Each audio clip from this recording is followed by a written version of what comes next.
Orin Dafidi orí 21. Ọba yóò máa yọ̀ ní agbára rẹ, Oluwa, àti ní ìgbàlà rẹ yóò ti yọ̀ pọ̀ tó.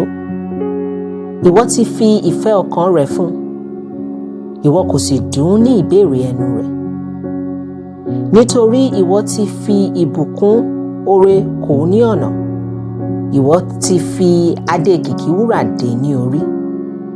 Ó tọrọ ẹ̀mí lọ́wọ́ rẹ, ìwọ sì fi fún, àní ọjọ́ gígùn láé àti láéláé.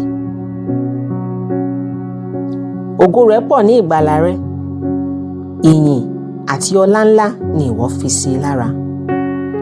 Nítorí ìwọ ti ṣe ní ẹni ìbùkún fún jùlọ títí ayé, ìwọ sì fi ojú rẹ mú yọ̀ gidigidi. Nítorí tí ọba gbẹ́kẹ̀lé Olúwa, àti nípa àánú Ọga-ọga kì yóò ṣípò padà.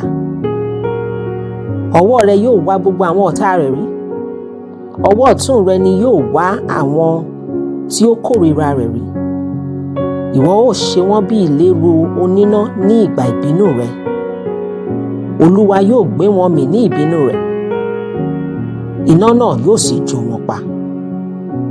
Èso wọn ni ìwọ ó rún kúrò ní ilẹ̀, àti iru-ọmọ wọn kúrò nínú àwọn ọmọ ènìyàn.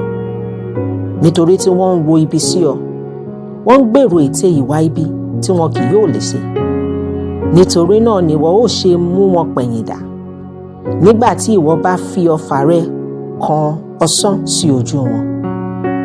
Kí ìwọ kí ó máa lékè Olúwa ní agbára rẹ, bẹ́ẹ̀ ni àwa ó máa kọrin, tí àwa ó sì máa yin agbára rẹ.